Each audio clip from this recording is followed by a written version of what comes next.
na kayo. Tayo ay mag-aral, sabay-sabay nating alamin ang totoo.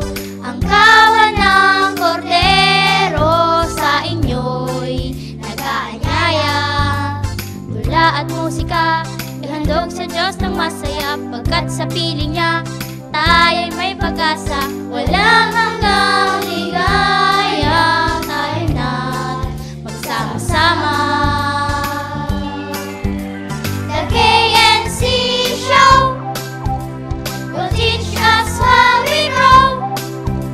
Sa tulong ng ating Diyos Ama, isipan ay magliliwanag na.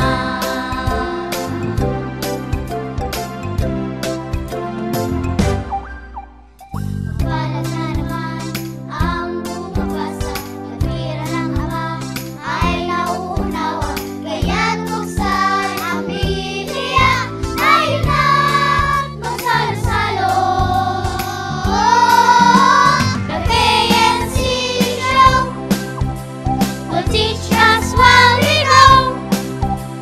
Sa tulong ng ating Diyos Ama, isipan ay magliliwanag na.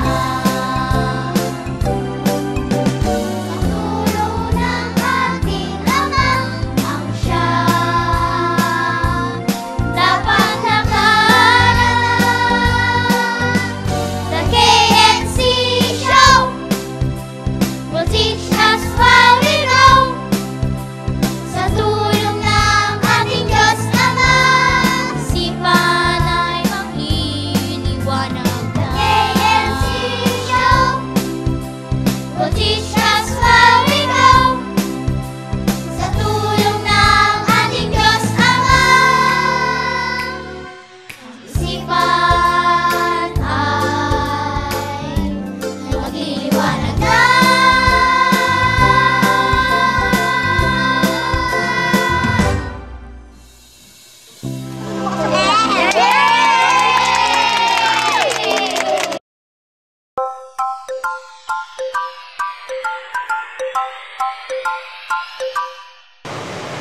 Magandang araw sa inyo mga kids!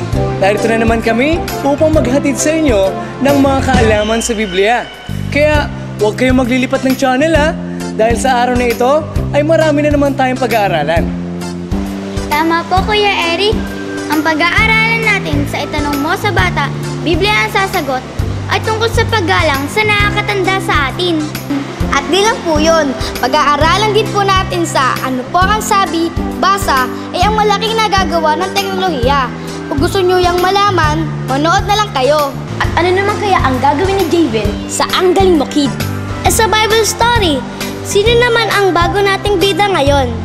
O mga kids, sabik na ba kayo? Hawak niyo na ba ang inyong mga Biblia? Gusto niyo na bang malaman kung ano ang sagot sa ating ano po ang sabi? Basa. At ang gagawin ni Javel sa Ang Galing Mo Kid. At ganoon din sa ating KNC Bible Trivia.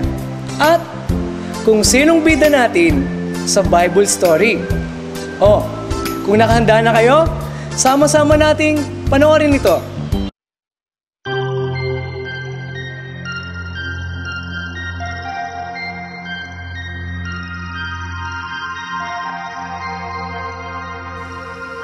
Ano ang pinakamahabang kapitulo sa Biblia? Abangan ninyo mamaya ang sagot. Siyempre, dito lang sa KNC Bible Trivia. Ang Galing Mo Kid.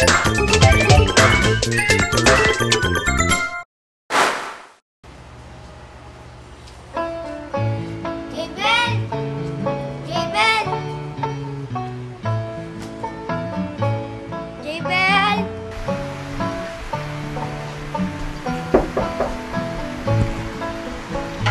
Saan naman ang lakad mo niyan? Yung hinigaan mo, hindi mo pa nililigpit. Yung pinawawalisan ko, hindi mo pa nililigpitan. Yung nga hinubad mo, iligpit mo nga. Lagay mo sa labahan.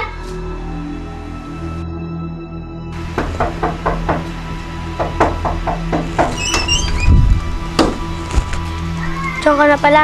Nay, aalis na po ako. Yan, nalayas ka na naman. Puro ka laro. Uwi ka agad, ha? Tara lang.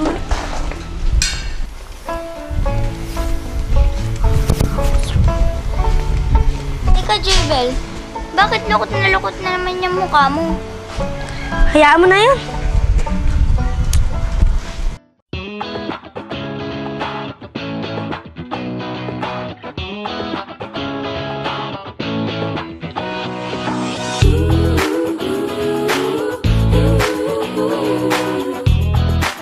Yeah, yeah. Come on! Never gonna be in movies except in a front row seat. Never gonna be the raving beauty my mama thought I'd be.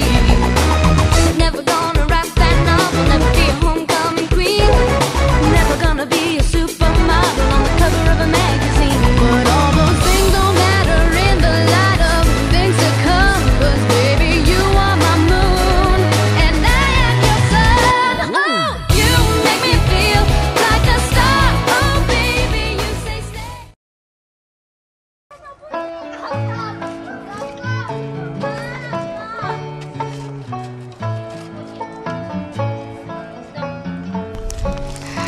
Sarap maglaro, no? Jebel, Oh, bakit? di mo sinagot yung tanong ko sa'yo kanina. Ano ba yun? Bakit ka ba inis kanina? Huwag mo nang pansinin yun. Sige na, baka matulungan kita. Eh kasi si nanay, lagi na lang akong pinapagalitan. Eh, lagi ko namang ginagawa yung inuutos niya eh. Talaga? Siguro, hindi naman basta magagalit yung nanay mo. Baka may ginawa kang mali. Sabi ni nanay, gawa daw ng tamad yung trabaho ko. Ah, kaya pala. Alam mo, sa tingin ko, minsan hindi mo sinusunod yung nanay mo, no? Ako din, minsan napipilitan din akong sumunod sa nanay ko. Huy, alam nyo? Masama yun. Hindi nyo ba natatandaan yung mga pinag-aaralan natin sa Bible study? Meron naman akong natatandaan eh. Sige, ano yun? Magsitalima kayo sa inyong mga magulang sa Panginoon sapagkat ito'y matuwid. Tama, alam mo pala eh. Dapat gawin natin lahat ng bagay sa pag-ibig. Ah, alam ko yan. Mababasa yan sa unang Korinto 16:14, di ba? Korek ka dyan. Kaya dapat gumawa tayong may kasiyahan sa Panginoon. Ay oo, napag-aralin natin yan, di ba? Di ba, pag gumagawa tayo ng mabuti, gaya ng pagsunod sa ating mga magulang, di ba, nakakapaglingkod tayo sa Diyos? Tama! Salamat ha! Kaya mga kids, lagi natin tatandaan ang mga pinag-aaralan natin sa KNC Show. Dahil ito ay para sa ikabubuti nating mga kids. Ang galing mo, kids!